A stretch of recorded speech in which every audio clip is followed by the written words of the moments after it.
السلام علیکم ورحمۃ اللہ وبرکاتہ۔ الحمدللہ نحمده ونستعینه ونستغفره ونؤمن به ونتوکل علیہ ونعوذ باللہ من شرور انفسنا ومن سیئات اعمالنا من یهده اللہ فلا مضل له ومن يضلله فلا هادي له ونشهد أن لا إله إلا الله وحده لا شريك له ونشهد أن سيدنا ومولانا محمدا عبده ورسوله أما بعد فأعوذ بالله من الشيطان الرجيم بسم الله الرحمن الرحيم مرج البحرين يلتقيان بينهما برزخ لا يبغيان فبأي آلاء ربكما تكذبان يخرج منهما اللؤلؤ والمرجان فبأي آلاء ربكما تكذبان آمنت بالله صدق الله المولانا العظيم وبلغنا رسوله النبي الأمين المتين الكريم ونحن على ذلك لمن الشاهدين والشاكرين والحمد لله رب العالمين۔ ابھی میں نے قرآن کریم فرقان حمید سے قرآن کریم کی زینت کہی جانے والی ایک سورہ جسے سورہ رحمان کہا جاتا ہے اس سے 2 آیتیں کریمہ تلاوت کی۔ آئیے اس میں کچھ گفتگو سے قبل اندھیری قبر میں کام آنے والے آقا، دوزخ سے بچانے والے آقا، جام کوثر پلانے والے آقا، ہم غریبوں کے غمخوار مدنی تاجدار، دونوں عالم کے مالک و مختار، نائب پروردگار احمد مجتبی محمد مصطفیٰ صلی اللہ تعالی علیہ وآلہ وسلم کی بارگاہ رسالت میں جھوم جھوم کر، لبوں کو چوم چوم کر درود و سلام کا نذرانہ پیش کریں۔ اللہم محمد صلی اللہ علیہ وسلم نحن عباد محمد صلی اللہ علیہ وسلم صلاۃ و سلام علیکہ سیدی یا رسول اللہ صلی اللہ تعالی علیہ وسلم۔ ایک مرتبہ نبی اور آل نبی پر بآواز بلند تشریف کا نذرانہ پیش کریں۔ اللہم محمد صلی اللہ علیہ وسلم نحن عباد محمد صلی اللہ علیہ وسلم صلاۃ و سلام علیکہ سیدی یا رسول اللہ صلی اللہ تعالی علیہ وسلم۔ زمانہ گزر گیا، صدیہ گزر گئی، جب محرم الحرام آتا ہے تو وہ خطبہ کا اسٹیج ہو یا وہ علماء کا اسٹیج ہو یا وہ مسجد کا ممبر ہو، ہر ممبر سے صرف اور صرف شان امام حسین اور داستان کربلا سنائی جاتی ہے، مگر لائق مبارکباد بزم نوری کہ اس پلیٹ فارم سے آج ہم نبی کے دونوں شہزادے، ایک کا نام امام حسن اور دوسرے کا نام امام حسین، دونوں کا تذکرہ ساتھ ساتھ کریں گے۔ اور نبی کے یہ دونوں شہزادے ہیں اور نبی نے دونوں کو اپنا شہزادہ کہا ہے، تو پھر ہم کیسے ان کو الگ الگ کر سکتے ہیں؟ نبی نے دونوں کو جنتی نوجوانوں کا سردار کہا ہے، پھر ہم دونوں کو کیسے الگ الگ کر سکتے ہیں؟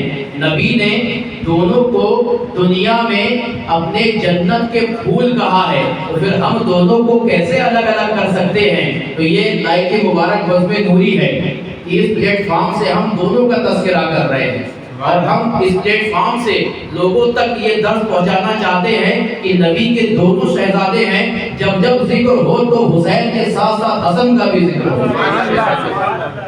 اور پھر امام اہل سنت سیدی سرکار اعلیٰ حضرت امام احمد رضا خان فاضل بریلوی جب جب اپنے شعر میں کہتے ہیں تو کسی ایک کا تذکرہ نہیں کرتے تو نبی کے دونوں شہزادے کا تذکرہ کرتے ہیں، کہتے ہیں کہ کیا بات رضا اس چمنستان کرم کی، کیا بات رضا اس چمنستان کرم کی، زہرا ہے کلی جس میں حسین اور حسن پھول، زہرا ہے کلی جس میں حسین اور حسن پھول۔ اور استاد زمن برادر اعلیٰ حضرت علامہ حسن رضا خان فاضل بریلوی محبت کی زبان میں ارشاد فرماتے ہیں کہ بے اجازت جن کے گھر جبریل بھی آتے نہیں، بے اجازت جن کے گھر جبریل بھی آتے نہیں، قدر والے جانتے ہیں قدر شان اہل بیت، قدر والے جانتے ہیں قدر شان اہل بیت۔ اور بیدم واسی علیہ رحمہ محبت کی زبان میں یہ ارشاد فرماتے ہیں کہ بیدم یہی تو پانچ ہے مقصود کائنات، بیدم یہی تو پانچ ہے مقصود کائنات، خیر النساء حسین و حسن مصطفیٰ علی، خیر النساء حسین و حسن مصطفیٰ علی۔ یہ شعر ایسے سمجھ میں نہیں آئے گا جب تک اس کی تشریح نہ سمجھ لوں۔ ان کو مقصود کائنات کیوں کہا گیا ہے کہ جہاں پر نبی ہو، ساتھ میں علی ہو، اور ساتھ میں فاطمہ الزہرا نبی کی بیٹی ہو، اور حسنین کریمین ہو، تو کائنات سمجھ کے وہیں آ جاتی ہے۔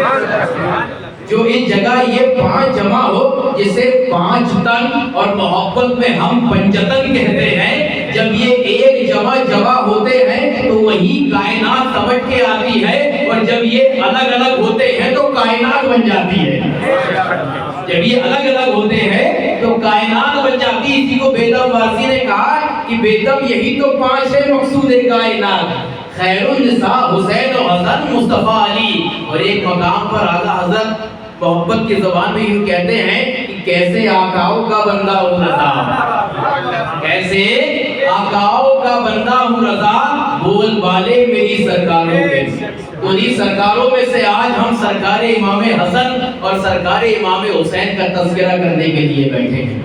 اور واقعی جب ان کا تذکرہ کرو گے تبھی داستان کربلا سمجھ میں آئے گی۔ تو اللہ تعالیٰ قرآن میں ارشاد فرماتا ہے مرج البحرین یلتقیان، کہ اللہ تبارک و تعالیٰ نے دو دریا روا کیے، دو دریے جاری کیے، مرج البحرین یلتقیان، جو آپس میں ملے ہوئے ہیں۔ کیا ہے؟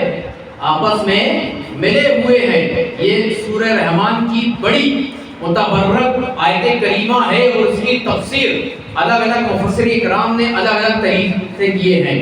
تو یہاں پر مرج البحرین یلتقیان، یہ ایک ایسی آیت کریمہ ہے کہ سائنٹسٹ نے اس کو پڑھنے کے بعد اس دریا میں جا کر ریسرچ کیا کہ دو دریا تو ہیں مگر ایک الگ کلر کا ہے، ایک الگ کلر کا ہے، اور دونوں ملے ہوئے ہیں مگر دونوں آپس میں ملنے کے بعد ایک دوسرے کے کلر میں نہیں ہوتے۔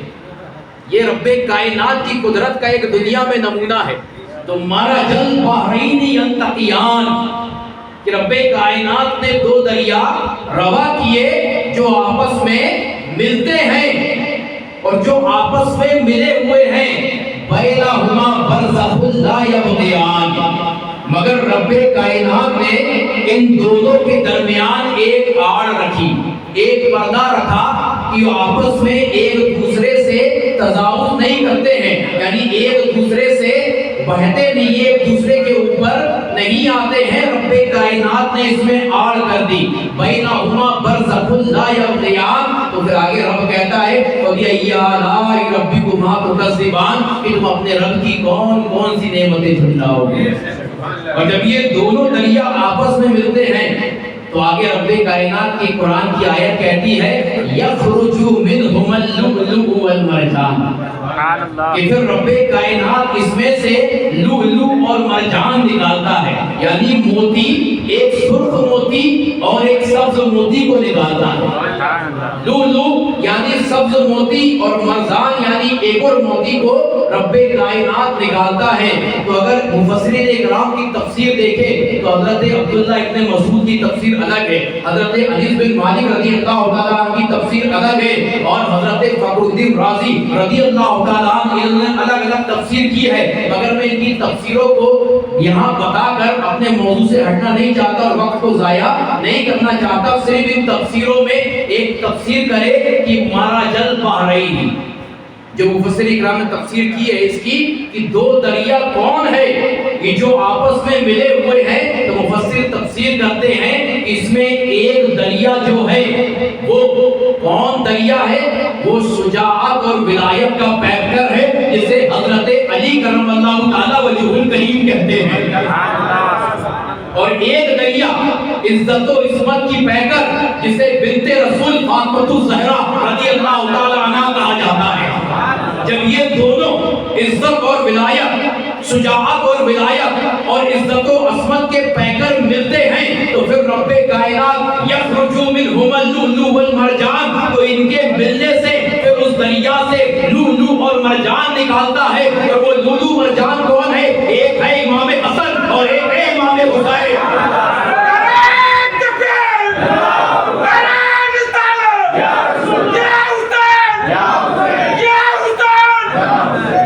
جب یہ دونوں دریا ملتے ہیں، ایک ہے شجاعت اور ولایت کا پیکر. اب آپ نے حضرت علی کی شان بھی سن لی، اور کل آپ نے بہت اچھے انداز میں حضرت فاطمہ الزہرا رضی اللہ تعالی عنہا کی شان بھی سنی ہوگی. ہمیں اس طرف نہیں جاتا، صرف بتانا مقصد تھا کہ شان کیسی ہے کہ ان کا ذکر رب کائنات قرآن میں فرما رہا ہے، اور پھر فرما رہا بینہما برزخ لا یبغیان، کہ رب کائنات نے ان دونوں کے درمیان ایک حد رکھ دی ہے، ان دونوں کے درمیان ایک پردہ رکھ دیا ہے، اور یہ دونوں آپس میں تجاوز نہیں کرتے.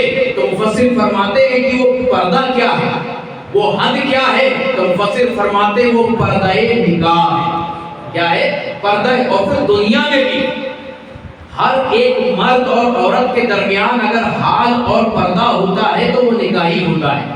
جب نکاح ہوگا تب یہ دونوں ملتے ہیں، بنا نکاح کے مل نہیں سکتے.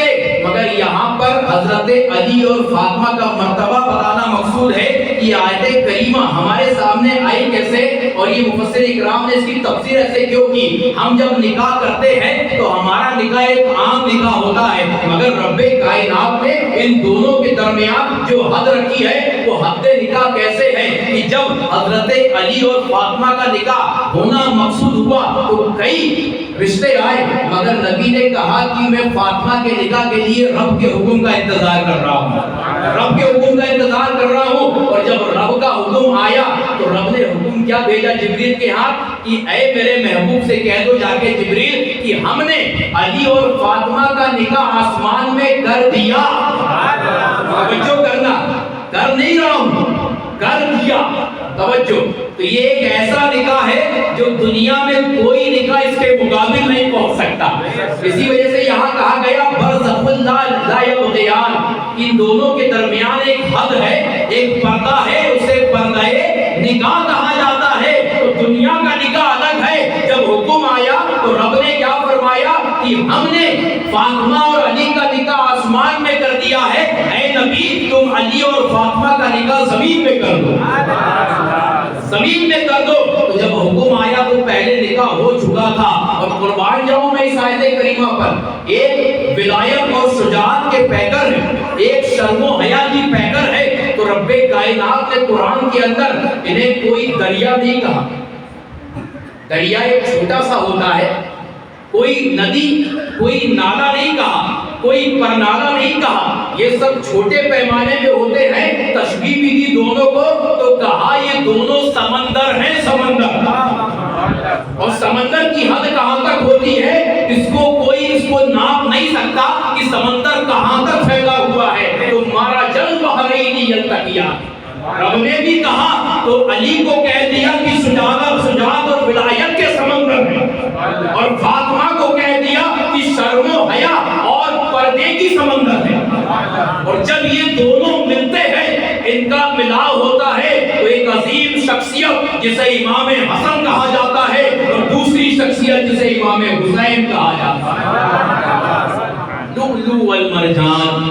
اور یہ لؤلؤ مرجان کہاں ہوتے ہیں؟ یہ سمندر کی تہہ میں پائے جاتے ہیں. جو لؤلؤ ہے یہ سبز رنگ کا موتی ہوتا ہے، ہرا رنگ کا موتی ہوتا ہے، یہ سیپ کے اندر ہوتا ہے، کھلا بھی نہیں ہوتا، ایک کور ہوتا ہے، اس کے اندر پایا جاتا ہے. اور وہ سیپ کے اندر اس کی اصل پہچان ہے.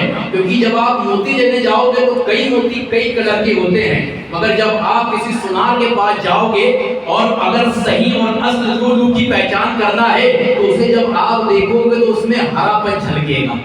اگر ہرا پن جھلک رہا ہے تو سمجھ لو اصلی موتی ہے. اور والمرجان کو جو قرآن کریم میں لفظ آیا ہے اسے سرخ موتی کہا گیا ہے. تو یہ دونوں جب پیدا ہوئے تو ایک سبز اور ایک سرخ، تو یہ دونوں کی زندگی پیدا ہوتے سے ہی ان کے موت کا پیغام بھی تھا کہ ایک زہر سے مارا جائے گا، اور زہر کی جو قسم ہوتی ہے وہ ہری ہوتی ہے، اس کا جو ذائقہ ہوتا ہے وہ ہرا ہوتا ہے، اس کا جو کلر ہوتا ہے وہ ہرا ہوتا ہے. یا زہر پھیلنے کے بعد جو بھی وہ غذا بن کے نکلتی ہے ہرے کلر میں نکلتی ہے تو اسے لؤلؤ کہا گیا ہے. اور امام حسین کی طرف یہ نسبت تھی، یہ کربلا کے میدان میں دین کی پاسداری کرتے ہوئے شہید ہوں گے، یعنی گردن کٹے گی تو خون بہے گا، اور خون سرخ ہوتا ہے، لال ہوتا ہے. تو یہاں تشبیہ ایک ہے، جو لؤلؤ ہے وہ امام حسن ہے، اور جو مرجان ہے وہ امام حسین ہے. جب یہ دونوں دریا ملے تو ایک امام حسن پیدا ہوئے. اور امام حسن کب پیدا ہوئے؟ ہم تذکرہ ہمیشہ امام حسین، جیسے میں نے شروع میں کہہ دیا کہ لائی کی مبارکباد بزم نوری ہے کہ اس پلیٹ فارم سے ہم دونوں کا تذکرہ کر رہے ہیں، دونوں کا تذکرہ کر رہے ہیں. تو آج جتنا وقت رہے گا انشاءاللہ امام حسن کا بھی تذکرہ ہوگا، امام حسین کا بھی تذکرہ ہوگا. امام حسن سن 3 ہجری میں، کتنی ہجری میں؟ 3 ہجری میں آپ مدینہ منورہ میں 15 رمضان المبارک کی شب میں پیدا ہوئے. کب پیدا ہوئے؟ یاد رکھنا 15 رمضان المبارک سن 3 ہجری. اور جب آپ کی ولادت ہوئی نا تو رب کائنات نے حضرت جبریل کو جنت سے ایک ریشمی ٹکڑا لے کر بھیجا، اور جس میں کیا لکھا ہوا تھا؟ حسن لکھا ہوا تھا. اور اس زمانے میں ایک عبرانی زبان جو چلا کرتی تھی، اب اس کی تفسیر بڑی لمبی ہے، تو شبر لکھا ہوا تھا اس کے اندر. میں نے حسن کہا تاکہ آپ لوگ سمجھ آئے، تو شبر کا مطلب عربی زبان میں حسن ہوتا ہے. کیا ہوتا ہے؟ حسن. تو اس ریشمی ٹکڑے میں، جنتی ریشمی ٹکڑے میں حسن لکھا ہوا تھا. حضرت جبریل سرکار کی بارگاہ میں آئے اور کہا کہ رب آپ کو مبارکباد دیتا ہے، قربان جاؤ رب کی طرف سے مبارکباد آ رہی ہے. اور کس کے لیے آ رہی ہے؟ تو سرکار نے پوچھا کہ اے جبریل کوئی ایسی خوشخبری کیا ہے جو مبارکباد دے رہے ہو، اور یہ کپڑے پہ کیا ہے؟ تو جبریل نے کہا کہ یا رسول اللہ آپ کی بیٹی کے گھر بیٹا پیدا ہوا ہے، رب اس کی مبارکباد دیتا ہے. آپ کی بیٹی کے گھر بیٹا پیدا ہوا ہے، اس کی مبارکباد دیتا ہے، اور یہ کپڑا رب نے بھیجا ہے. تو جبریل سرکار نے فرمایا اس کپڑے میں کیا ہے؟ تو کہا یا رسول اللہ رب کہتا ہے کہ اس کپڑے کے اندر تمہارے ہونے والے نواسے کا نام ہے، جائیے اس کے پاس اس کا یہ نام رکھیے. یہ جبریل کہہ کر چلے گئے. تھوڑی دیر میں حضرت فاطمہ الزہرا رضی اللہ تعالی عنہ کے گھر سے خبر آئی کہ سرکار کا نواسا پیدا ہوا ہے. تو سرکار اپنے حجرے سے نکل کر حجرہ فاطمہ میں تشریف لے کر گئے. اور جب آپ حجرہ فاطمہ میں تشریف لے کر گئے، دیکھا کہ سرکار امام حسن حضرت فاطمہ الزہرا رضی اللہ تعالی عنہ کی گودی میں ہے. ایسا لگ رہا تھا کہ مہتاب کی گودی میں چاند جلوہ فرما ہے، سورج کی گودی میں چاند جلوہ فرما ہے. سرکار تشریف لے کے گئے تو سرکار نے حضرت فاطمہ کو مبارکباد دی اور حضرت امام حسن کو اپنی گودی میں لیا. تو جیسے ہی گودی میں لیا تو حضرت علی کرم اللہ تعالی وجہ الکریم، اس کے راوی ترمذی شریف کی حدیث ہے کہ حضرت امام حسن جو تھے وہ سرکار کے مشابہ تھے. اور کہاں سے کہاں تک؟ راوی روایت کرتے ہیں کہ سر سے بال کے سے لے کر سینے تک حضرت امام حسن سرکار جیسے دکھتے تھے. تو جیسے ہی امام حسن کو سرکار نے گودی میں لیا نا، سرکار کو اپنا بچپنا یاد آ گیا. ہو میری کاپی ہے، ہو میرے جیسے دکھنے والا ہے. اور پھر سرکار نے فرمایا کہ اے لوگوں، میرے حسن کی عزت اور تقریب یہ ہے، میرے حسن کا مرتبہ یہ ہے، اگر محمد کو بچپن والا دیکھنا ہو تو امام حسن کو دیکھ لو. اگر مجھ محمد کو بچپن والا محمد دیکھنا ہو تو امام حسن کو دیکھ لو، اور اگر بڑھاپے میں دیکھنا ہو تو امام حسن کو دیکھ لو. دونوں شکلوں میں تمہیں محمد رسول اللہ امام حسن کی شکل میں نظر آئیں گے. یہ مرتبہ حضرت امام حسن کا ہے. اس کے بعد سرکار دو عالم صلی اللہ علیہ وسلم نے گودی میں لیا. اور کئی لوگ آج واٹس ایپ میں میسج کرتے، ساتھ میں اصلاح کرتے بھی چلو، کوئی تحقیق نہیں، کوئی علم نہیں، صرف میسج کرتے سرکار نے کبھی اذان نہیں دی، سرکار نے کبھی اذان نہیں دی. اور حوالہ کیا پیش کرتے ہیں؟ اگر سرکار اذان دیتے تو کائنات کی ہر چیز رک جاتی، یا جہاں سے سرکار نے اذان دی ہے وہاں سمٹ کے آ جاتی، یہ سارے من گڑت اپنے طرف سے اسٹیٹس اور یہ ساری چیزیں لکھ کر آگے سینڈ کر دیتے، مگر آؤ آؤ میرے نبی نے کس کس مقام پر اذان دی ہے یہ بھی سماعت کرے۔ سب سے پہلے میرے نبی نے اذان دی ہے تو امام حسن کے کان میں دی ہے، دائیں کان میں میرے نبی نے اذان دی اور بائیں کان میں میرے نبی نے تکبیر پڑھی، اور اس کے بعد میرے نبی نے وہ گٹی، میرے سرکار کے زمانے میں جب کسی کے یہاں بچہ پیدا ہوتا تھا تو لوگ کھجور لے کر آتے تھے، لوگ کوئی میٹھی چیز دے کر آتے تھے کہ سرکار دو عالم کا اسے چبا کر دے دیں، اور چبا کر دے دیں گے اور ہمارا بیٹا اس کو چوس لے گا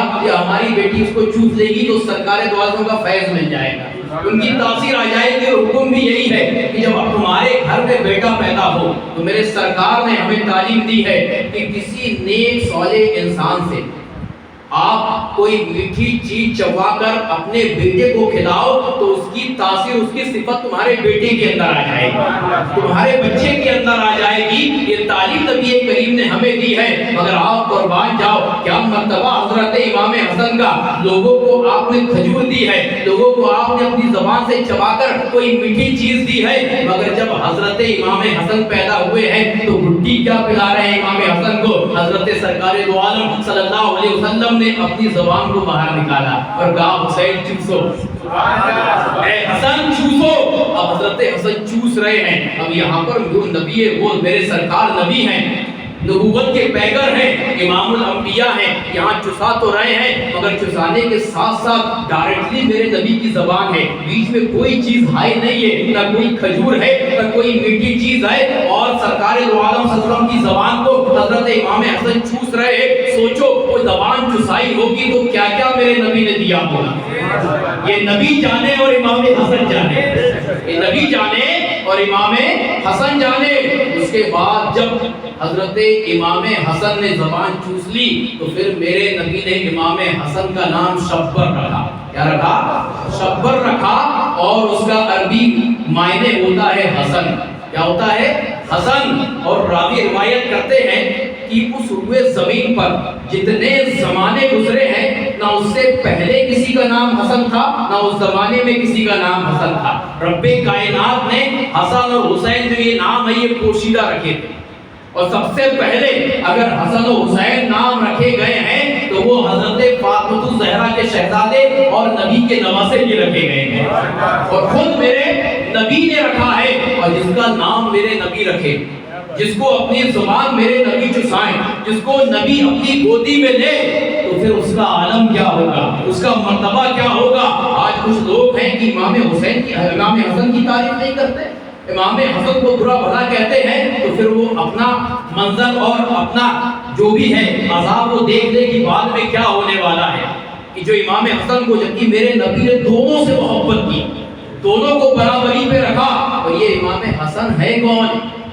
امام حسن پہلے ہے، بعد میں امام حسین ہے۔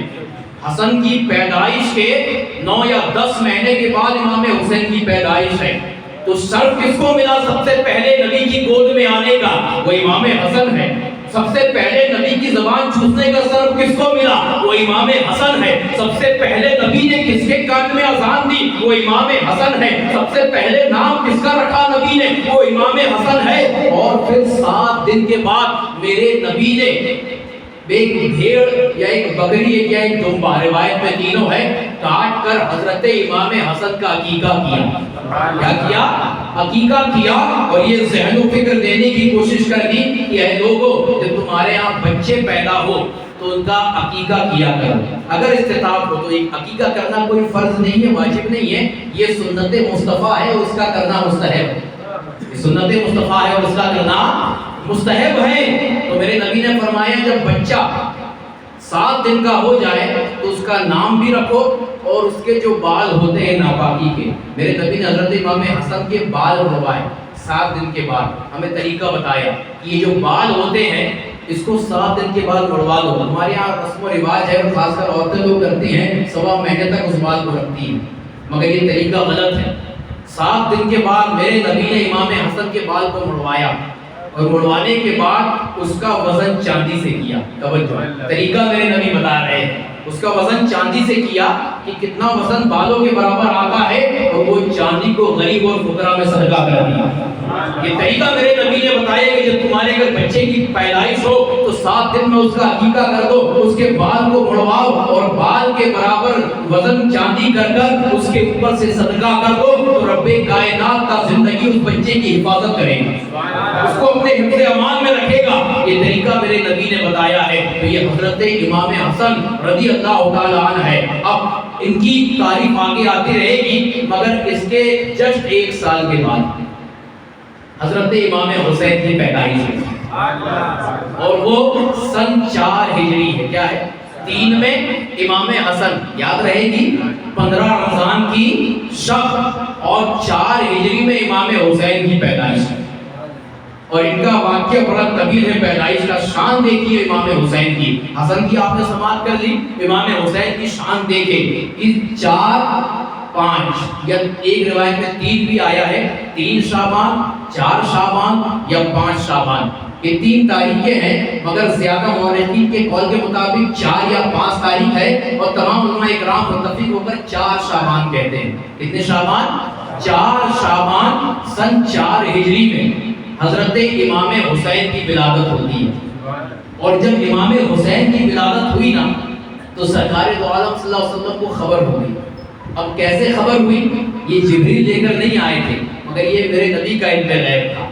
میرے نبی کی عادت کیا تھی؟ آپ مسجد نبی میں نماز پڑھاتے تھے فجر کی، اور فجر کی نماز پڑھانے کے بعد صحابہ اکرام کے ساتھ بیٹھ جاتے اور صحابہ اکرام کو واعظ و نصیحت کیا کرتے تھے۔ آپ وہاں پر صحابہ اکرام سے مشورے لیا کرتے تھے، اور کئی دیر تک مسجد نبی میں بیٹھے رہتے تھے۔ مگر جس وقت صبح صادق کے وقت، جس وقت میں سرکار کی ولادت ہوئی ہے، اسی وقت میں حضرت امام حسین کی بھی ولادت ہوئی ہے۔ تو صبح صادق کے وقت میں میرے نبی نے فجر کی نماز پڑھائی، خلاف عادت اس دن نبی رکے نہیں، صحابہ اکرام کو بٹھایا نہیں، حضرت علی کو پکڑا، حضرت علی کی انگلی پکڑی اور کہا حضرت علی چلو تمہارے گھر چلنا ہے، چلو تمہارے گھر۔ علی کو بھی نہیں پتا ولادت ہوئی ہے حسین کی، سرکار علی کو لے کر جا رہے ہیں، اور سرکار نے حضرت علی کو لے کر گئے اور دروازے کے باہر کھڑا کر دیا اور کہا علی میں اندر سے آتا ہوں، باہر کھڑے رہنا۔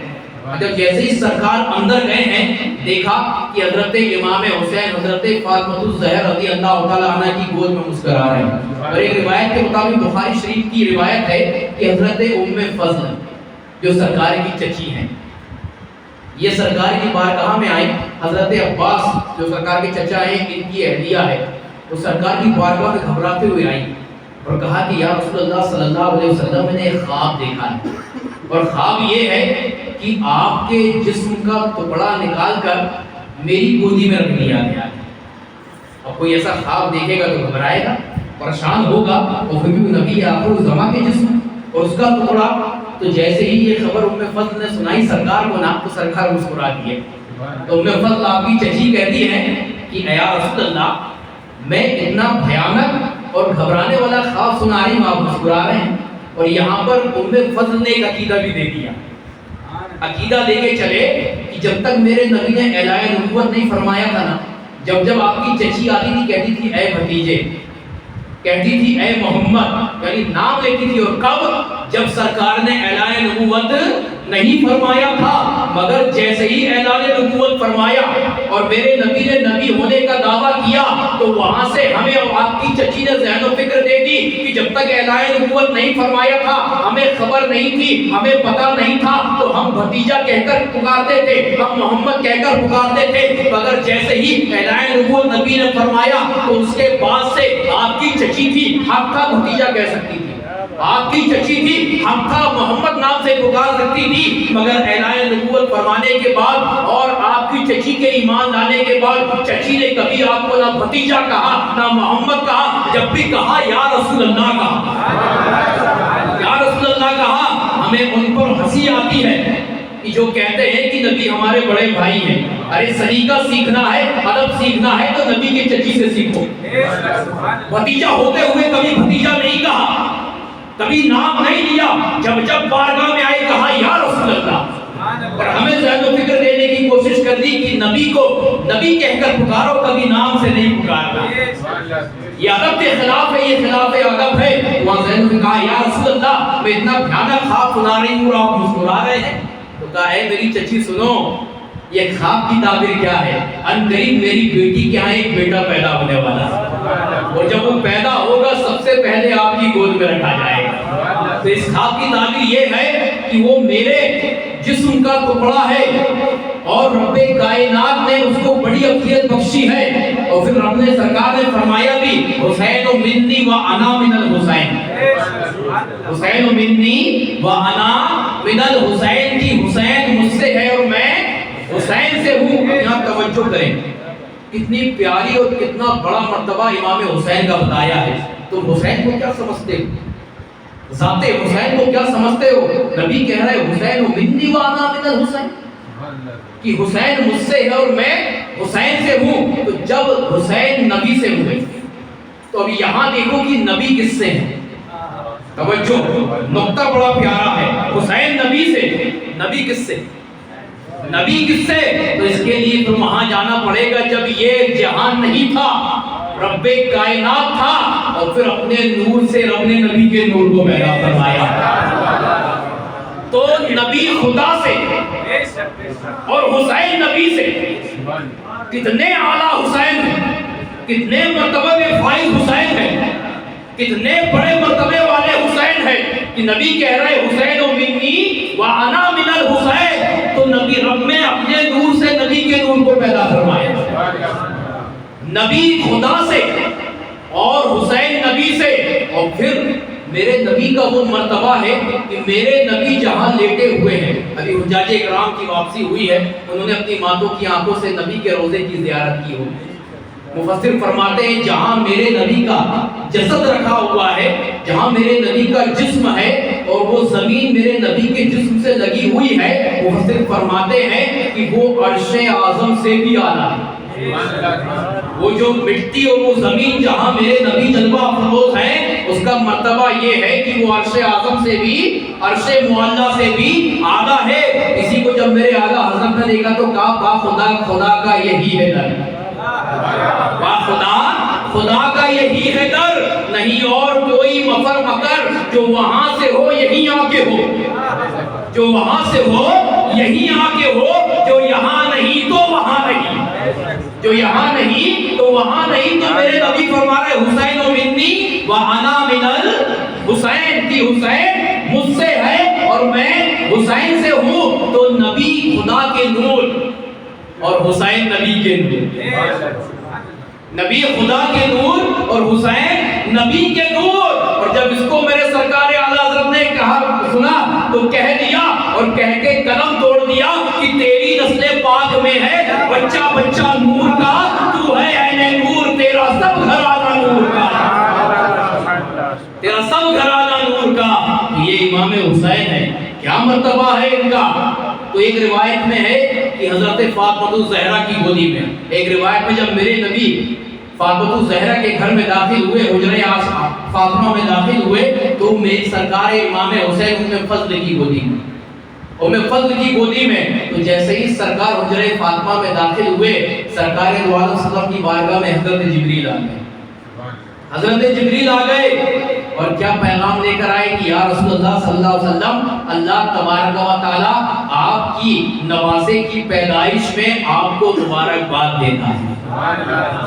توجہ کرے نا یار کہ آج کسی ایم ایل اے کے گھر بچہ پیدا ہو جائے تو اس کے لیول کے جتنے لوگ ہیں وہ مبارکباد دیتے ہیں، اس کے لیول کے جتنے لوگ ہیں وہ مبارکباد دیتے ہیں. مکھیہ منتری کے گھر میں بچہ پیدا ہو جائے تو اس کے لیول کے لوگ مبارکباد دیتے ہیں. اگر کسی پارشد، چھوٹے سے پارشد کے گھر میں بچہ پیدا ہو جائے تو محلے والے اور اس کے لیول کے لوگ اس کو مبارکباد دیتے ہیں. یہاں میرے حسین کا مرتبہ تو دیکھو، کسی اور کا پیغام اور سلام نہیں آ رہا ہے، مبارکباد نہیں آ رہے ہیں. تمام جہان کے رب کائنات جو تمام جہان کو پیدا کرنے والا ہے وہ رب مبارکباد دے رہا ہے. کتنا عظیم میرا حسین ہے، کتنا اعلیٰ میرا حسین ہے، کتنا متبرک میرا حسین ہے. کہ رب کائنات مبارکباد بھی دے رہا ہے اور نبی کو سلام بھی بھیج رہا ہے۔ اور آئیے، میرے حسین جب پیدا ہوئے ہیں نا، تو جب حضرت جبریل یہ پیغام اور سلام اور مبارکباد لے کر آ رہے تھے تو دیکھا کہ ایک فرشتہ کوہ کاف میں حالت میں ایسے حالت میں پڑا ہے کہ اس کے منصب کو چھین لیا گیا، اس کے بالوں پر کو چھین لیا گیا ہے اور وہ رب کی بارگاہ میں گرو آزاری کر رہا ہے۔ تو جب جبریل وہاں سے گزرے، اس کی گرو آزاری کو سنا تو رک گئے، اور جب اس فرشتے کو دیکھا تو کہا اے فرشتے، اب آپ فرشتوں کے سردار ایک ایک فرشتے کو پہچانتے ہیں، کیا تو چوتھے آسمان کا فرشتہ نہیں؟ رب کائنات نے تجھے بڑا منصب عطا فرمایا تھا، تیرے زیر اثر رب کائنات نے 70,000 فرشتوں کی جماعت کو رکھا تھا، تو منصب میں بیٹھا کرتا تھا، تو مسند میں بیٹھا کرتا تھا، تیری یہ حالت کیسے ہو گئی؟ تو وہ فرشتہ بیان کرتا ہے کہ یہ جبریل، میں بڑی شان و شوکت کے ساتھ اپنے تخت پر بیٹھا ہوا تھا، میرے زیر اثر 70,000 فرشتے تھے، مگر میں نے اس تخت سے دنیا کو دیکھا، اور دنیا میں ایک شخص کو دیکھا کہ بڑا معذور ہے، حالت اس کی خستہ ہے، اس کے پیر نہیں ہیں، اس کے ہاتھ نہیں ہیں، اور وہ چل بھی نہیں سکتا، وہ پکڑ بھی نہیں سکتا، اس کی حالت بڑی خراب ہے۔ تو میں نے اس کو حقارت کی نظر سے دیکھ لیا اور اپنی زبان سے یہ جملہ نکال دیا کہ رب کائنات نے اسے کیوں پیدا کیا، رب کائنات نے اسے کیوں پیدا کیا؟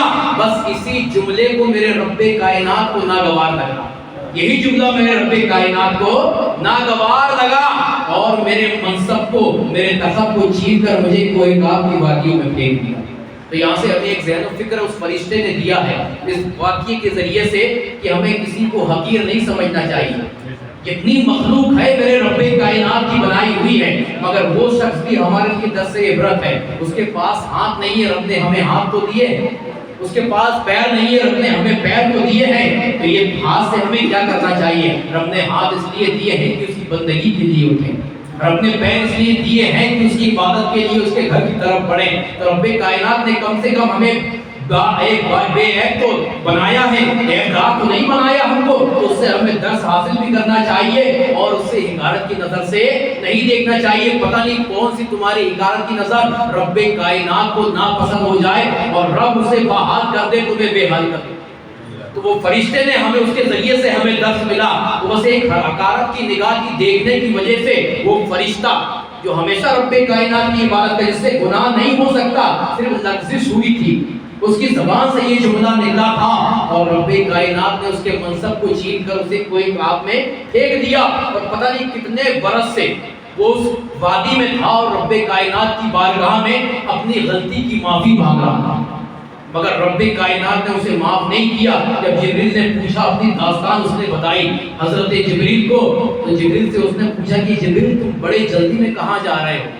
تو حضرت جبریل فرماتے ہیں کہ آج نبی کا نواسہ پیدا ہوا ہے، رب نے سلام بھی بھیجا ہے، مبارکباد بھی بھیجی ہے۔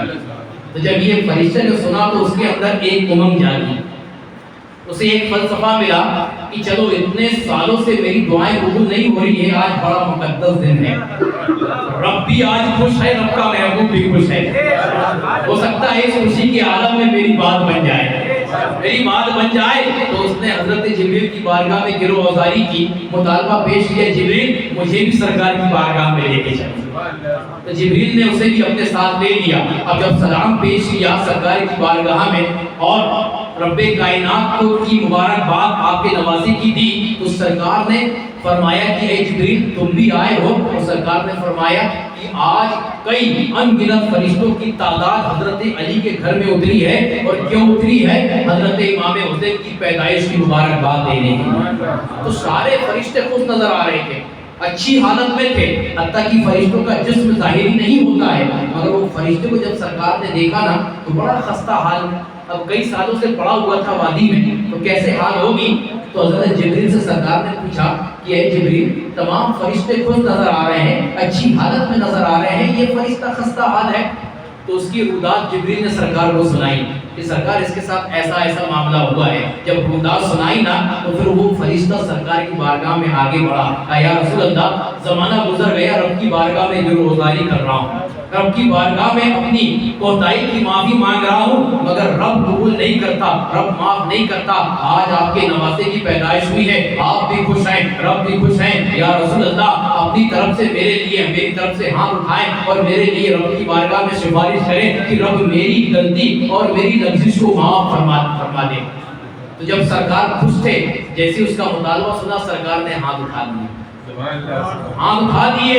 جیسے ہی میرے نبی نے ہاتھ اٹھائے رب کا پیغام آ گیا، اے میرے نبی آج دعا کرنے کی ضرورت نہیں ہے، آج آپ کے ہاتھوں کو اٹھانے کی ضرورت نہیں ہے۔ اگر یہ چاہتا ہے کہ اس کی کوتاہی اور اس نے جو غلطی کی ہے یہ معاف کر دی جائے تو آج بڑا خوشی کا دن ہے۔ اے میرے نبی تمہارا نواسا پیدا ہوا ہے تو اس سے کہو کہ تمہارا نواسا جس کپڑے میں لپٹا ہوا ہے، یہاں سے شان امام حسین سماعت کرے، چند منٹ کے امام حسین ہے، دن بھی نہیں گزرا ہے، گھنٹے بھی نہیں گزرے ہیں، شان امام حسین سماعت کرے کہ وہ فرشتے کو رب کائنات کہتا ہے نبی سے کہہ دو کہ نہ آج دعا کا معاملہ ہے نہ آج سفارش کا معاملہ ہے، آج تمہارا نواسا پیدا ہوا ہے اور جس کپڑے میں امام حسین کو لپٹایا گیا ہے یہ آگے بڑھے اور اپنے آپ کو اس امام حسین کے لپٹے ہوئے کپڑے سے مس کر لے، اللہ اس کی خطا کو بھی معاف فرما دے گا، اس کے منصب کو بھی اس کو واپس لوٹا دے گا۔ جب یہ پیغام آیا، جب یہ پیغام آیا ہے نا تو اس کے بعد وہ فرشتہ آگے بڑھا اور فرشتہ آگے بڑھنے کے بعد جس کپڑے میں امام حسین لپٹے ہوئے تھے امام حسین کے کپڑے سے اپنے آپ کو مس کیا، جیسے ہی مس کرنا تھا رب کائنات نے اس کے منصب کو بھی لوٹا دیا، اس کی خطا کو بھی معاف فرما دیا اور اس کے بالوں پر بھی اسے عطا فرما دیا۔ جب وہ اپنے منصب پہ لوٹ گیا نا تو جبریل کہتے ہیں یا رسول اللہ آپ جانتے ہیں یہ فرشتہ کون تھا؟ یہ فرشتہ وہ ہے کہ جسے حضرت امام حسین کی پیدائش سے رب کائنات نے 1000 سال پہلے پیدا فرمایا، اور کیوں پیدا فرمایا ہے اس کو انشاءاللہ سسپینس میں یاد دلانا جب داستان کربلا ہوگی اور جب اختتام پہ ہوگی تب بیان کروں گا۔ یہ سسپینس ہے کہ امام سرکار جبریل نے فرمایا کہ اسے رب کائنات نے امام حسین کی پیدائش سے 1000 سال پہلے پیدا فرمایا اور آج اس کو منصب اور مرتبہ بھی امام حسین کی پیدائش کی وجہ سے مل رہا ہے، اور 1000 سال پہلے کیوں پیدا فرمایا تھا انشاءاللہ اسے داستان کربلا کے اختتام پر آپ کو بتایا جائے گا۔ جب میرے امام حسین کی پیدائش ہوئی ہے تو وہی طریقہ جو امام حسن کے ساتھ میرے نبی نے کیا، داہنے کان میں میرے نبی نے امام حسین کی اذان دی، بائیں کان میں میرے نبی نے تکبیر پڑھی ہے، اور پھر اپنی زبان نکال کر میرے نبی نے حضرت امام حسین کو چسائی۔ تو اسی طرح میرے نبی نے امام حسین کا عقیقہ بھی کیا، میرے امام حسین کے بال بھی میرے نبی نے مڑائے۔ تو جس طریقے سے امام حسین کا معاملہ تھا اس طریقے سے امام حسین کا بھی معاملہ تھا۔ اب بتاؤ دونوں شہزادے برابر ہوئے کہ نہیں؟ بولیے نا، تو آج انہی کا تذکرہ ہو رہا ہے۔ اور کون امام حسین ہے؟ کون امام حسین جس کے بارے میں میرے نبی نے فرمایا کہ یہ دنیا میں میرے جنت کے 2 پھول ہیں۔ کیا ہے؟ جنت کے 2 پھول ہیں۔ دنیا میں ہر کسی کے بچے ہوتے ہیں اور وہ جب ان سے پیار کرتا ہے تو کبھی ماتھے کو چومتا ہے، کبھی گالوں کو چومتا ہے، کبھی اس کے گلے کو چومتا ہے، صرف چومتا ہے نا، محبت میں چومتا ہے۔ مگر آؤ امام حسین و حسن کا مرتبہ تو دیکھیں۔ میرے نبی جب امام حسن و حسین سے پیار کرتے تھے نا تو آپ چومنے کے ساتھ ساتھ سونگتے تھے۔ کیا کرتے تھے؟ سونگتے تھے۔ تو صحابہ کرام نے عرض کیا یا رسول اللہ صلی اللہ علیہ وسلم چومنے کا معاملہ تو سمجھ میں آتا ہے، چومنے کا معاملہ تو سمجھ میں آتا ہے، یہ سونگنے کا معاملہ کیا ہے؟ تو نبی نے فرمایا کہ اے میرے صحابہ کہ تم میرے حسنین کریمین کو عام بچوں کی طرح سمجھتے ہو کہ صرف چوم کے پیار کر لیا؟ ارے میرے یہ دونوں شہزادے یہ جنتی پھول ہیں، جنتی پھول ہیں، تو میں نے انہیں سونگتا اس لیے ہو کہ جب سونگتا ہوں تو ان کے جسم سے میں جنت کی خوشبو کو محسوس کرتا ہوں۔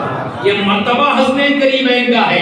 کیا مرتبے والے میرے حسنین کریمین ہیں؟ اور ایک مرتبے کا معاملہ ہے کہ سرکار دو عالم صلی اللہ علیہ وسلم نماز پڑھا رہے تھے۔ حضرت ابن عباس رضی اللہ تعالیٰ عنہ حدیث کے راوی ہیں، سرکار نماز پڑھا رہے تھے. آپ نے تو وہ واقعہ خوب سنا ہوگا کہ نبی سجدے میں امام حسین نبی کے اوپر، نبی کی پیٹھ کے اوپر. مگر آئیے کہ حضرت ابن عباس رضی اللہ تعالیٰ عنہ کی حدیث ہے کہ ایک مرتبہ سرکار ظہر کی نماز یا پھر عشاء کی نماز یا پھر عصر کی نماز، یعنی اس میں 4 لفظ آیا، یعنی 4 رکعتوں والی نماز پڑھا رہے ہیں. اب وہ ظہر بھی ہو سکتی ہے، وہ عصر بھی ہو سکتی ہے، وہ عشاء بھی ہو سکتی ہے. حضرت ابن عباس روایت کرتے ہیں کہ نبی 4 رکعت والی نماز پڑھا رہے تھے. جب نبی 4تھی رکعت میں تھے تو حسنین کریمین میرے نبی کے شان کاندھوں پر آ کر لٹک گئے، کاندھوں پہ آ کے لٹک گئے. پھر آگے راوی روایت کرتے ہیں کہ سرکار نے نماز کو ختم کیا، نماز مکمل کی، اور نماز مکمل کرنے کے بعد دونوں شہزادے کو کاندھے سے اتار کر سامنے لائے اور سامنے لا کر بٹھا دیا. تو آگے حضرت ابن عباس فرماتے ہیں کہ حضرت امام حسین پھر پیچھے گئے اور گھوم کے پھر سامنے آ گئے، پیچھے گئے پھر گھوم کے سامنے آ گئے. اس کے بعد میرے نبی نے نماز کا اختتام کیا اور دائیں کاندھے میں امام حسن کو بٹھایا. کیا مرتبہ ہے کہ نبوت ولایت کو اپنے کاندھوں میں بٹھا رہا ہے، دو شہزادوں کو اپنے کاندھوں میں بٹھا رہا ہے. دائیں کاندھے میں حضرت امام حسن اور بائیں کاندھے میں امام حسین. اور پھر صحابہ کرام سے مخاطب ہوئے اور فرمایا کہ یہ صحابہ کرام، میں تم کو وہ بات نہ بتاؤں؟ یا رسول اللہ بتائیے کہ دنیا میں نانا کے اعتبار سے کون افضل؟ صحابہ کرام سے مخاطب ہوتے ہیں مسجد نبی میں نماز کے بعد. حضرت ابن عباس روایت کرتے ہیں کہ اے صحابہ، میں تم کو وہ بات نہ بتاؤں کہ سنو کہ نانا کے اعتبار سے دنیا میں کون افضل، نانی کے اعتبار سے دنیا میں کون افضل، ماموں کے اعتبار سے دنیا میں کون افضل، پھوپھی کے اعتبار سے دنیا میں کون افضل، بھائی کے اعتبار سے دنیا میں کون افضل، چچا کے اعتبار سے دنیا میں کون افضل، اور خالہ کے اعتبار سے دنیا میں کون افضل، کون افضل؟ تو صحابہ کرام فرماتے ہیں یا رسول اللہ، اللہ جانے، اللہ کا رسول جانے کی کون افضل. تو سرکار فرماتے وہ حسنین کریمین ہے کہ دنیا میں ان کا نانا تمام ناناؤں میں افضل. وہ حسنین کریمین ہے کہ ان کا نانا محمد رسول اللہ صلی اللہ علیہ وسلم تمام ناناؤں میں افضل. اور وہ حسنین کریمین ہے کہ ان کی نانی حضرت خدیجہ کبریٰ تمام نانیوں میں افضل. اور آؤ ان کے بابا جو تمام باباؤں میں افضل، وہ حضرت علی بن ابی طالب جو تمام باباؤں میں افضل. ان کی ماں حضرت فاطمہ الزہرا رضی اللہ تعالی عنہا بنت رسول تمام ماؤں میں افضل. ان کے چچا حضرت جعفر بنت ابو طالب تمام چچاؤں میں افضل. ان کے ماموں حضرت قاسم بنت رسول اللہ صلی اللہ علیہ وسلم تمام ماموں میں افضل. ایک روایت میں حضرت ابراہیم بنت رسول صلی اللہ علیہ وسلم یہ تمام ابن رسول صلی اللہ علیہ وسلم تمام ماموں میں افضل. اور ان کی پھوپھی حضرت ام ہانی تمام پھوپھیوں میں افضل. اور ان کی خالہ، راوی روایت کرتے ہیں کہ خالہوں میں سب سے پہلے حضرت زینب بنت رسول، حضرت رقیہ بنت رسول، حضرت کلثوم بنت رسول. یہ حدیث کے الفاظ ہیں. کہہ دو ان ظالموں سے جو کہتے ہیں کہ نبی کی ایک ہی بیٹی تھی. کہتے ہیں لوگ کہ نبی کی ایک ہی بیٹی تھی حضرت فاطمہ الزہرا. یا نبی فرما رہے ہیں کہ تمام خالہوں میں سب سے افضل کون ہے؟ وہ زینب بنت رسول ہے، وہ رقیہ بنت رسول ہے، وہ ام کلثوم بنت رسول ہے صلی اللہ علیہ وسلم. یہ تمام جو ہے سرکار نے فرمایا یہ حسنین کریمین کے رشتہ دار دنیا میں جتنے رشتے ہیں تمام رشتوں سے افضل ہیں، تمام رشتوں سے افضل ہے.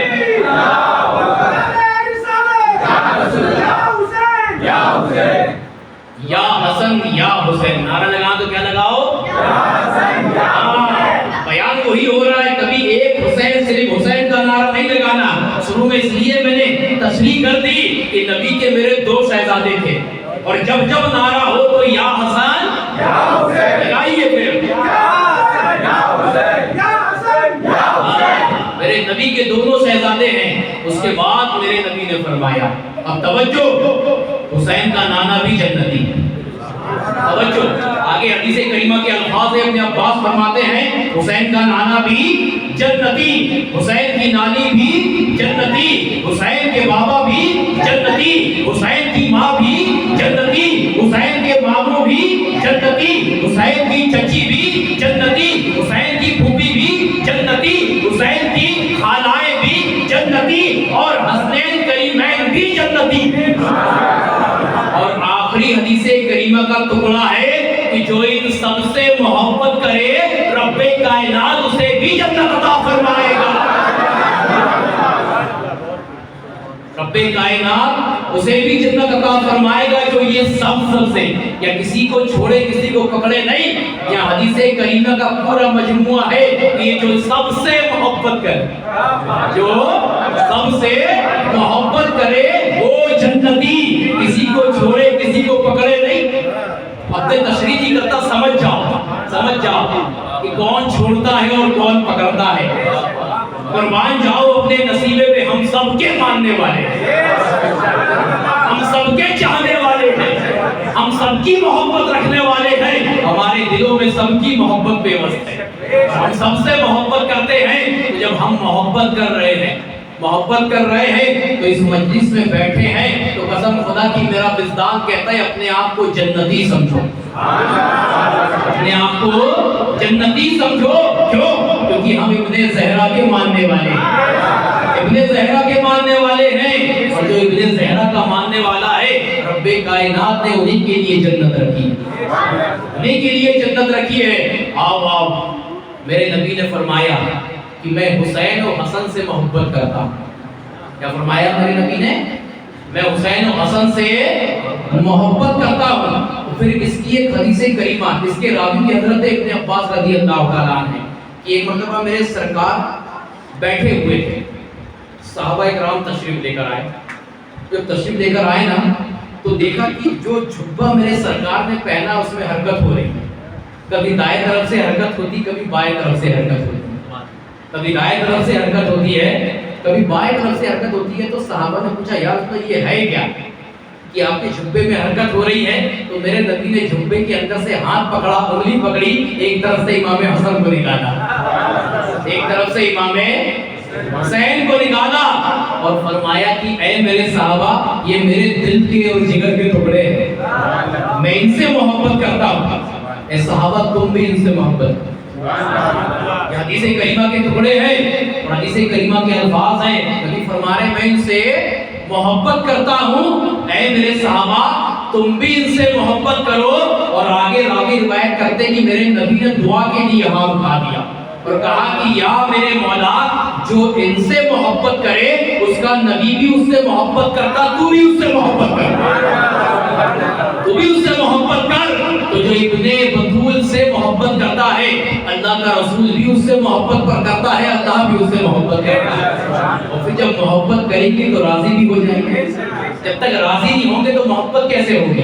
تو جب محبت کرنے لگیں گے تو پھر وہ محبت جو کر رہا ہے اور جو محبت پھر اللہ اور اس کا رسول اس سے محبت کر لے تو پھر وہ دنیا میں اگر کسی جنتی کو دیکھنا تو اس کو دیکھ لیا، کیونکہ میرے نبی نے بشارت دی ہے، میرے نبی نے بشارت دی ہے یہ حسنین کریمین ہیں، یہ میرے نبی کے دونوں نواسے ہیں، ان کو کیا سمجھ کے رکھا ہے، میرے نبی نے ان کے لیے کیا کیا نہیں کیا، ان کو کس طریقے سے نازوں سے پالا ہے۔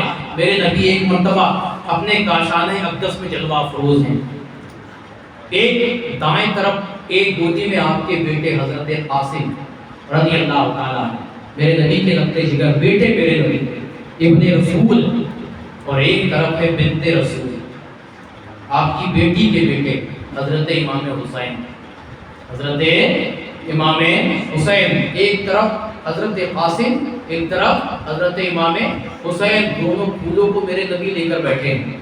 حضرت جبریل صدر سے آگے کہا یا رسول اللہ صلی اللہ علیہ وسلم رب کائنات آپ کو سلام کہتا ہے، سلام کہتا ہے، اور کہتا ہے کہ آپ دونوں میں سے سب سے زیادہ کس سے پیار کرتے ہیں؟ رب پوچھتا ہے اے نبی کہ آپ دونوں میں سے کس سے پیار کرتے ہیں، کس سے پیار کرتے ہیں؟ تو سرکار نے فرمایا میں دونوں سے یکساں پیار کرتا ہوں، اپنے بیٹے سے بھی اتنا پیار کرتا ہوں، اپنی بیٹی سے بھی، بیٹی کے بیٹے سے بھی اتنا پیار کرتا ہوں، یعنی بیٹے سے بھی اتنا پیار کرتا ہوں، نواسے سے بھی اتنا پیار کرتا ہوں۔ تو پھر جبریل نے آگے کہا کہ یا رسول اللہ، رب فرماتا ہے کہ دونوں سے آپ بہت محبت کرتے ہیں، یکساں محبت کرتے ہیں، رب چاہتا ہے کہ دونوں میں سے ایک کو چن لیں۔ توجہ جائیں، دونوں میں سے ایک کو چن لیں، دونوں سے آپ پیار کرتے ہیں، ایک آپ اپنے پاس رکھ لیں، ایک رب کو دیں۔ تو پھر ایک جملہ راوی نے روایت کیا کہ رب فرماتا ہے کہ تم بھی دونوں سے محبت کرتے ہو، رب بھی دونوں سے محبت فرماتا ہے۔ تم بھی دونوں سے اے نبی محبت کرتے ہو، رب بھی دونوں سے محبت فرماتا ہے، تو اے نبی دونوں میں سے ایک کو چن لو، ایک تم محبت کے لیے اپنے پاس رکھ لو، ایک اپنے رب کو دے دو، ایک اپنے پاس رکھ لو، ایک اپنے رب کو دے دو۔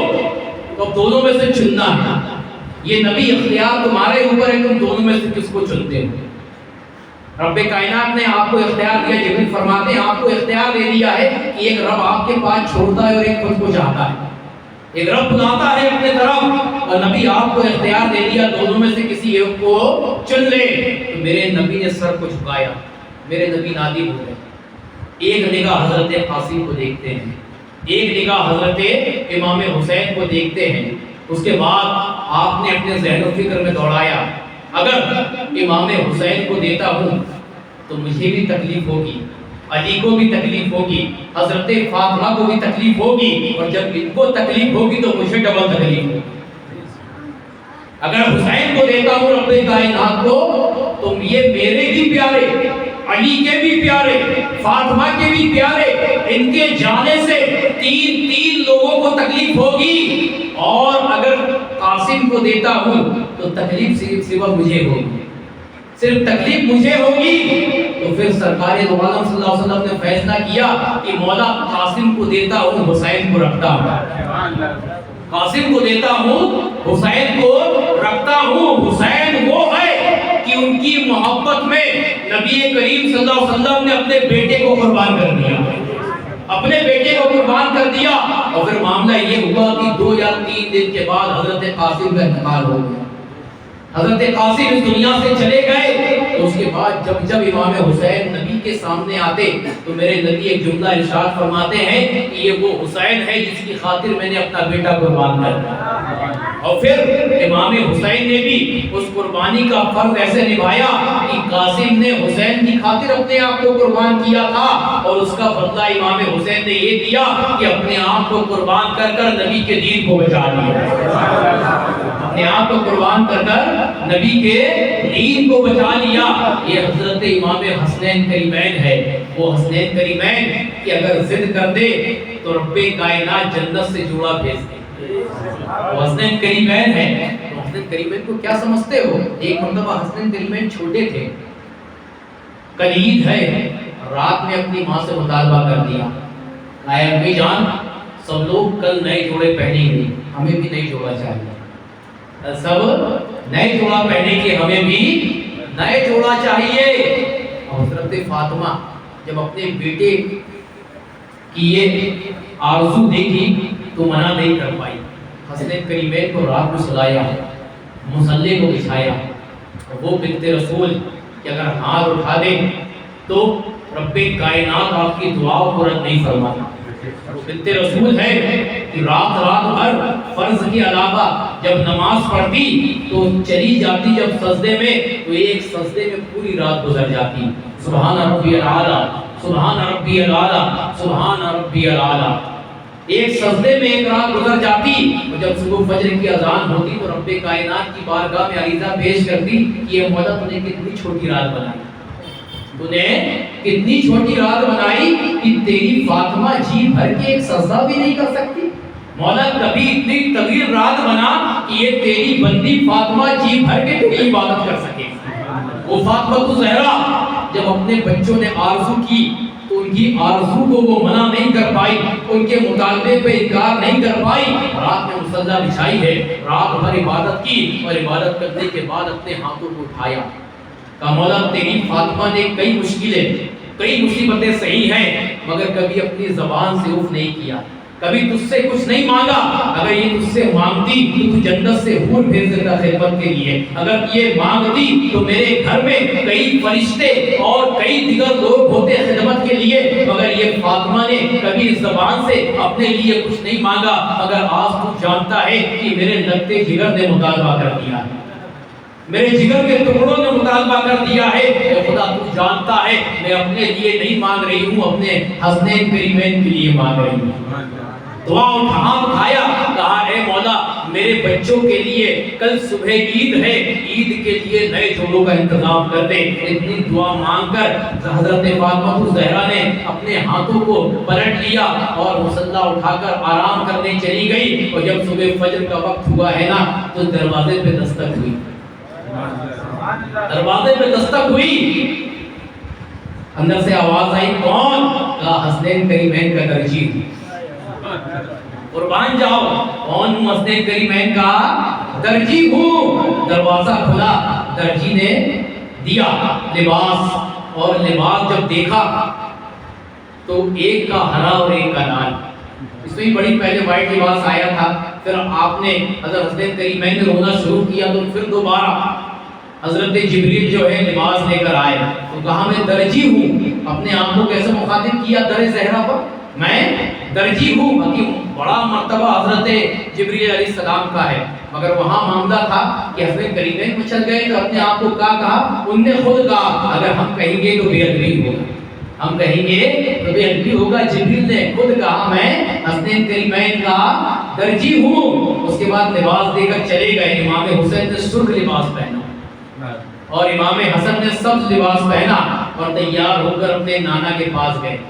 عید کی نماز ادا کی، اور نماز پڑھنے کے بعد حجرے فاطمہ الزہرا میں آئے، کہا کہ آج میرے شہزادوں نے بڑا اچھا لباس پہنا ہے، فرمایا فاطمہ لباس کہاں سے آیا؟ فاطمہ فرماتی ہے کہ یا رسول اللہ کوئی درجی دے کر گیا، کوئی درجی دے کر گیا ہے۔ سرکار فرماتے ہیں فاطمہ جانتی ہو وہ درجی کون تھا؟ جانتی ہو وہ درجی کون تھا؟ ارے وہ جبریل تھے جو رب کے حکم سے جنتی جوڑا میرے شہزادوں کے لیے لے کر آئے تھے۔ یہ حسنین کریمین ہے، اگر ان کے بچپن کے واقعات بیان کرتے چلے جائیں تو یہ 10 دن صرف ان کے بچپن کے واقعات میں گزر جائیں گے، مگر وقت ہو گیا اور زیادہ ہونے لگا ہے، میں اختتام پہ پہنچتا ہوں۔ حضرت حسنین کریمین پروان چڑھتے رہے، اور ایک وقت آیا کہ آپ کی 6 یا 7 سال کی عمر تھی، حسنین کریمین کے نانا کا وصال ہو گیا، اور پھر اس کے 6 مہینے کے بعد آپ کی اماں اور حضرت فاطمہ الزہرا رضی اللہ تعالی عنہا کا بھی وصال ہو گیا۔ اور پھر ایک روایت راوی یہ روایت کرتے ہیں کہ جس وقت میں امام حسین کی پیدائش کی خبر آئی تھی، جبریل نے ایک جملہ بھی کہا تھا کہ یا رسول اللہ رب آپ کو تعزیت بھی کرتا ہے۔ حدیث کے اندر یہ جملے آئے ہیں، تو سرکار نے پوچھا تھا کہ اے جبریل یہ خوشی کے موقع پر تعزیت کس لیے، یہ خوشی کے موقع پر تعزیت کس لیے؟ حضرت جبریل نے فرمایا کہ یا رسول اللہ یہ جو بیٹا آپ کا پیدا ہوا ہے ایک وقت آئے گا کہ آپ کے ہی ماننے والے، آپ کے ہی کلمہ پڑھنے والے، آپ کے ہی امتی اسے میدان کربلا میں شہید کریں گے، اور یہ آپ کی دین کی خاطر شہید ہوگا۔ تو کئی روایتوں میں سیاہ ستہ کی حدیث کے اندر بخاری ہو، مسلم ہو، ابن ماجہ ہو، ترمذی ہو، یہ تمام دیگر روایتوں کے اندر حضرت امام حسین کی پیدائش کے ساتھ ساتھ ان کی شہادت کا بھی ذکر ہے، ان کی شہادت کا بھی ذکر ہے۔ تو حضرت امام حسین کی شہادت بچپن سے مشہور تھی، مگر شہید امام حسین بھی ہے اور امام حسن بھی ہے۔ ہم صرف ایک شہید کا تذکرہ کرتے ہیں اور ایک شہید کو چھوڑ دیتے ہیں۔ اب یہ شہید کی 2 قسم ہوتی ہے، جب کب واقعہ کربلا اسٹارٹ ہوگا نا تو میں یہ 2 قسم اسٹارٹ کروں گا۔ سب سے پہلے شہید کی قسمیں سمجھو، پھر ہم واقعہ کربلا کی طرف چلیں گے انشاءاللہ۔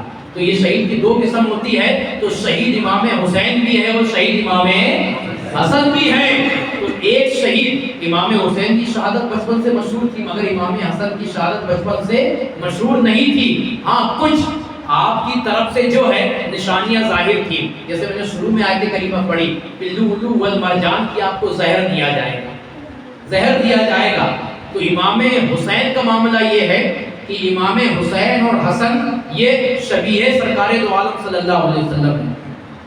تو جمال مصطفیٰ رب کائنات نے درجہ اتم ان کے اندر رکھا تھا، تو جیسے ہی جمال مصطفیٰ رکھا تھا ویسے ہی کمال مصطفیٰ بھی رکھا تھا. اب یہ کمال مصطفیٰ کیا ہے یہ کل سماعت کریں گے ہم انشاءاللہ. جمال مصطفیٰ کے ساتھ ساتھ کمال مصطفیٰ بھی. مگر یہاں معاملہ یہ ہے کہ جب آپ بڑے ہوئے تو اس کے بعد آپ نے ابھی حضرت ابوبکر صدیق کی خلافت سے لے کر حضرت امام حضرت علی کی خلافت تک سماعت فرمایا آپ نے. مگر یہ چاروں خلیفہ کے بعد کوئی اگر خلافت کے منصب پر بیٹھا ہے تو وہ حضرت امام حسن ہے. کون ہے؟ امام حسن ہے. جب حضرت ابوبکر صدیق خلافت پر تھے تو مرکز ایک، خلیفہ ایک اور عوام پوری ایک طرف. عمر جب خلیفہ بنے تو مرکز ایک مدینہ الرسول، ممبر ایک ممبر رسول اور عوام پوری ایک طرف. مگر جب حضرت عمر کے بعد عثمان غنی خلافت پر بیٹھے تو یہاں بھی عوام ایک، ممبر رسول ایک اور خلیفہ ایک. مگر 6 سال تک سب سے لمبی خلافت آپ کی رہی ہے. مگر 6 سال تک آپ نے بڑی اچھی خلافت کی، اس میں کوئی انتشار نہیں ہوا، کوئی اختلاف نہیں ہوا. مگر 6 سال کے بعد آپ کی خلافت میں اختلاف ہونے لگے.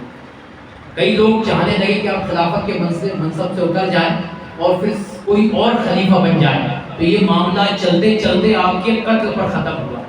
اور آپ کے قتل ہونے کے بعد حضرت علی فوراً خلافت پر نہیں بیٹھے. 3 دن مصلی رسول خالی رہا. 3 دن مسجد نبی میں قاتل عثمان غنی نماز پڑھاتا، قاتل عثمان غنی نماز پڑھاتا رہا. تو یہاں سے ایک ذہن ہمیں اور مل گیا. ایک ذہن، آج جو حجاج اکرام جاتے ہیں نا حج کرنے کے لیے اور کہتے ہیں کہ مدینہ الرسول ہے، رب کائنات کا گھر ہے، وہاں کا امام کتنا عظیم ہوگا، اس کے پیچھے نماز پڑھے تو نہیں کرے. ارے وہ گستاخ رسول ہے، وہ وہابی دیوبندی کی ٹیم ہے، تو اس کے پیچھے نماز پڑھو گے. اور کہتے ہیں کہ ممبر وہاں پر جہاں پر میرے نبی نے نماز پڑھائی ہے تو یہاں معاملہ ہے کہ یہاں ممبر نہیں دیکھا جائے گا یا مصلی نہیں دیکھا جائے گا، یا دیکھا جائے گا کہ امام کون ہے، امام کس عقیدے کا ہے. تو 3 دن عثمان غنی کی شہادت کے بعد مصلی رسول پر قاتل عثمان نماز پڑھاتا رہا. تاریخ اٹھا کے دیکھو جتنے صحابہ تھے کوئی 3 دن نماز پڑھنے گیا کیا انہیں مصلی رسول کی تعظیم نہیں معلوم تھی؟ انہیں ممبر رسول کی تعظیم نہیں معلوم تھی؟ کیا انہیں سرکار دو عالم صلی اللہ علیہ وسلم کے ممبر کی عظمت، ان کے مصلی کی عظمت، ان کے محراب کی عظمت صحابہ کرام کو نہیں معلوم تھی؟ اگر انہوں نے ممبر نہیں دیکھا، مصلی نہیں دیکھا تو اس مصلی پہ کھڑا کون ہے؟ تو یہاں بھی ہمیں دیکھنا ہے. اور پھر یہاں سے ایک ذہن لے کے جائے داستان کربلا بھی یہی سے شروع کی. اب اس کی تشریح میں کل کروں گا. داستان کربلا یہاں مصلی ممبر محراب نہیں دیکھا جائے گا، یہاں امام دیکھا جائے گا کہ بیعت کس کی جائے، کس کے پیچھے چلا جائے اور کس کی اقتدا کی جائے، اپنا مقتدا کس کو بنایا جائے، یہ معاملہ دیکھنا ہے. تو 3 دن قاتل عثمان وہاں نماز پڑھاتا رہا، کسی صحابی نے نماز نہیں پڑھا. 3 دن کے بعد حضرت علی نے خلافت قبول کی. آپ نے 4 ساڑھے 4 سال یا ایک روایت میں 6 سال آپ نے خلافت کے منصب کو سنبھالا. اور جب آپ کا وصال ہو گیا تو آپ کی خلافت میں آپ نے دارالمدینہ، مدینے سے ہٹا کے کوفہ کو بنا دیا. اس کو بنا دیا تھا، کوفہ کو بنا دیا تھا. اور آپ نے اپنی خلافت کے سارے کام کوفہ میں رہ کر سر انجام دیے. امامت بھی وہیں سے کی، خلافت بھی وہیں سے کی حضرت علی نے کوفہ کے اندر. اور آپ کے وصال کے بعد اسی تخت پر خلافت پر حضرت امام حسن بیٹھے. کون بیٹھا؟ امام حسن بیٹھے. مگر اس وقت میں یہ ہے کہ یہ اسلام بہت فوقیت پا گیا تھا، وسیع ہو گیا تھا. تو ایک سلطنت سے کام نہیں چل رہا تھا تو ایک دوسری سلطنت بنے امیہ، یہ کہاں قائم ہوئی؟ ملک شام میں قائم ہوئی. اور پھر یہ کیسے چلی تھی کہ حضرت امام حسن کی خلافت تو سب نے قبول کر لی، مگر جو بلوائی لوگ تھے جنہوں نے حضرت عثمان غنی کو قتل کیا تھا، وہ لوگ ایک طرف ہو گئے. وہ بھی مسلمان تھے، کلمہ پڑھنے والے تھے، تو انہوں نے انتشار پیدا کر دیا. اور پھر ملک شام میں حضرت امیر معاویہ رضی اللہ تعالیٰ ملک شام میں یہ قیام پذیر تھے. تو پھر معاملہ یہ ہوا کہ میرے نبی نے بچپن سے کہا تھا کہ میرے 2 شہزادے ہیں. اب یہ ان کا معاملہ کیسے ہوا اس میں پڑھنے کی ضرورت نہیں ہے، اور ہم بتائیں گے بھی نہیں. اور بتائیں گے کب؟ جب پورا تذکرہ کسی دن امام حسن کا ہوگا نا، تب آپ کو یہ بات سمجھ میں آئے گی. ابھی دونوں کے تذکرے ہیں. تو وہاں معاملہ یہ ہے کہ حضرت امیر معاویہ رضی اللہ تعالیٰ عنہ حضرت امام حسن، تو میرے نبی نے بچپن میں فرمایا تھا کہ میرے دو شہزادے ہیں، ایک عز الاسلام بنے گا، ایک مصلح امت بنے گا. یعنی ایک دو گروہ کے بیچ میں صلح کرے گا اور ایک میرے دین کو بچائے گا. یہ میرے نبی نے بچپن سے فرمایا تھا. تو یہ دونوں شہزادے کون ہیں؟ تو ایک شہزادے حضرت امام حسن رضی اللہ تعالیٰ. انہوں نے 6 مہینے چند دن خلافت کی. تو ان کی خلافت میں معاملہ کیا ہے؟ بگڑنے لگا. اور پھر یہ خاندان رسول کا معاملہ ہے کہ وہ اپنے تخت کو دے دیں گے مگر نبی کی امت کے بیچ میں انتشار کو برداشت نہیں کریں گے. لوگ الگ الگ ہو جائیں، لوگ فرقوں میں بڑھ جائیں، یہ خاندان رسول کا شیوا نہیں ہے. تو اس وجہ سے حضرت امام حسن نے حضرت امیر معاویہ کو خلافت دی. بس ایک چند جملوں میں سماعت کرے تاکہ دو فرقے نہ بن جائیں، آپس میں دو لوگ انتشار پیدا نہ کر لے. ایک ہی اسلام کے ماننے والے، ایک ہی نبی کا کلمہ پڑھنے والے آپس میں ایک میں کے دشمن نہ ہو جائے اور اس میں انتشار نہ پیدا ہو جائے. بس اسی وجہ سے حضرت سرکار امام حسن نے حضرت امیر معاویہ کو خلافت دے دی. مگر یہاں پر چند جملوں میں سمجھے کہ خلافت دی، امامت نہیں دی. توجہ، حضرت امیر معاویہ کو امام حسن نے خلافت دی، امامت نہیں دی. خلیفہ کہا تخت تمہارے لیے ہے، کہا تخت و تاج تمہارے لیے ہے، مگر امامت میرے نبی میرے نانا کی رہی ہے اور یہ میرے خاندان میں چلتی رہے گی، چلتی رہے گی. اور امام حسن کا وہ مرتبہ ہے کہ ہر زمانے میں ان کا بیٹا امام رہا ہے. ہر زمانے میں ان کا بیٹا امام رہا ہے. اس کے پھر وہ غوث اعظم کیوں نہ ہو، پھر وہ غریب نواز کیوں نہ ہو، پھر وہ بندہ نواز کیوں نہ ہو، پھر وہ حضرت تاج الورا کیوں نہ ہو، تاج الدین کیوں نہ ہو، ہر زمانے میں ان کا بیٹا امام رہا ہے. اور امام حسن کا معاملہ یہ ہے کہ جب قیامت القریب ہوگی تو ان کا بیٹا آئے گا جسے امام مہدی کہا جاتا ہے، اور اس کا مرتبہ یہ ہوگا کہ ایک نبی بھی امتی بن کر اس امام کے اس کی ابتدا میں نماز ادا کرے گا. یہ مرتبہ امام حسن کا ہے کہ زمانے قیامت میں جب قیامت قریب ہوگی ایک نبی بھی جسے حضرت عیسیٰ علیہ السلام کہا جاتا ہے، جب وہ دمشق کی جامع مسجد میں اتریں گے تو میرے نبی کے امتی بن کے اتریں گے اور وہی امام مہدی کو مصلی پہ آگے کریں گے. اور ایک امام یعنی ایک آل رسول کی ابتدا میں ایک نبی نماز پڑھے گا. کیا شان ہے میرے نبی اور آل نبی کی، کیا شان ہے. یہ آل نبی نہیں چاہتے تھے کہ دو فرقے ہو جائیں، آپس میں انتشار ہو جائے. یہ میرے نبی نے بھی نہیں چاہا، آل نبی نے بھی نہیں چاہا. اسی وجہ سے کہ ایک جٹ جمع ہو کر لوگ رہیں تو آپ نے اپنی خلافت 6 مہینے کے بعد حضرت امیر معاویہ کو دی. مگر خلافت دی، امامت نہیں دی. تو معاملہ یہ تھا کہ یزید جانتا تھا کہ خلافت دی ہے، امامت نہیں دی ہے، اور یہ خلافت امامت دونوں چاہتا تھا، دونوں چاہتا تھا. تو میرا وجدان کہتا ہے کہ صرف قاتل امام حسین یزید نہیں ہے، قاتل امام حسن بھی یزید ہے. تاریخوں میں حضرت امام حسن کے قاتل کا نام نہیں آیا ہے. کئی روایت من گڑھ ہے کہ آپ کی بیوی نے آپ کو زہر دی تھی، معاذ اللہ. یہ شیعہ لوگ اپنی کتابوں میں لکھتے ہیں، مگر آؤ خاندان آل رسول کا کوئی بھی فرد ایسا نہیں ہے جو ایسا کام کرے، ایسا کام کرے کہ جو اپنے شوہر کو زہر دے. ارے جب امام حسین نے خود اس کا نام نہیں بتایا، امام حسین کے پوچھنے کے بعد میرے نبی کو پتا تھا میرے ایک نواسے کو زہر دیا جائے گا. حضرت امام حسین کی شہادت بچپن سے ظاہر تھی اور جانتے تھے ایک صحابی رسول کا بیٹا قتل کرے گا. نام بھی ظاہر تھا صحابی رسول کے بیٹے کا، آپ کی امت کے لوگ قدر کریں گے ظاہر تھا. مگر امام حسن کی شہادت چھپی ہوئی تھی. نہ آپ کے قاتل کے نام کو بتایا گیا، نہ آپ کی شہادت کیسی ہوگی بتایا گیا. جب میرے نبی نے نہیں بتایا، امام حسن نے نہیں بتایا، تو تمہاری کیسی ہمت ہو گئی تم اپنی کتاب میں لکھو کہ معاذ اللہ قاتل حسن آپ کی بیوی تھی، قاتل حسن آپ کی بیوی تھی. یہ روایت من گڑھ ہے. ارے میرے حسین حسن جانتے تھے، مگر کہا کہ اگر میرا اندازہ غلط نکلا تو حسین تم اسے ناحق قتل کر دو گے اور اس کا جواب مجھے اور تمہیں قیامت کے میدان میں دینا پڑے گا. تو امام حسن کو یہ یزید جانتا تھا. تو میرا وجدان کہتا ہے کہ قاتل وہ تو نہیں ہے، مگر اس کے ذریعے سے امام حسین کو زہر دیا گیا. تو اگر میں کہوں میرا وجدان کہے کہ جیسے قاتل حسین یزید ہے ویسے قاتل حسن بھی یزید ہے. امام حسین کو ایک روایت میں آیا کہ 3 مرتبہ، ایک روایت میں 7 مرتبہ آیا زہر دیا گیا، 7 مرتبہ زہر دیا گیا ہے.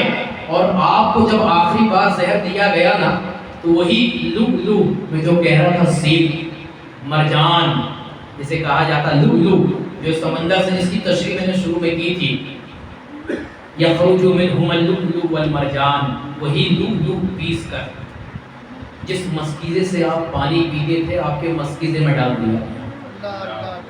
اور وہ اتنا شدید ہوتا ہے کہ وہ جسم کے ٹکڑے ٹکڑے کر دیتا ہے، اتنا شدید زہر ہوتا ہے. جب آپ صبح اٹھے تو آپ نے اپنے غلام سے پانی مانگا، پانی پینے کے بعد جب آپ پانی پیا تو آپ کو پیٹ میں کچھ خلبلی سی ہوئی اور آپ بیت الخلا کی طرف گئے. اور بیت الخلا سے جب گئے تو آپ کو قے ہوئی، قے میں دیکھا کہ آپ کے جسم کا ایک ٹکڑا جسم سے باہر آیا قے کے ذریعے سے. تو آپ اسی کشمکش میں باہر آئے تو امام حسین آئے، کہا اے میرے بھائی کیا ہو گیا؟ تو آپ نے کہا کہ ایسا لگتا ہے مجھے زہر دیا گیا، مجھے زہر دیا گیا ہے.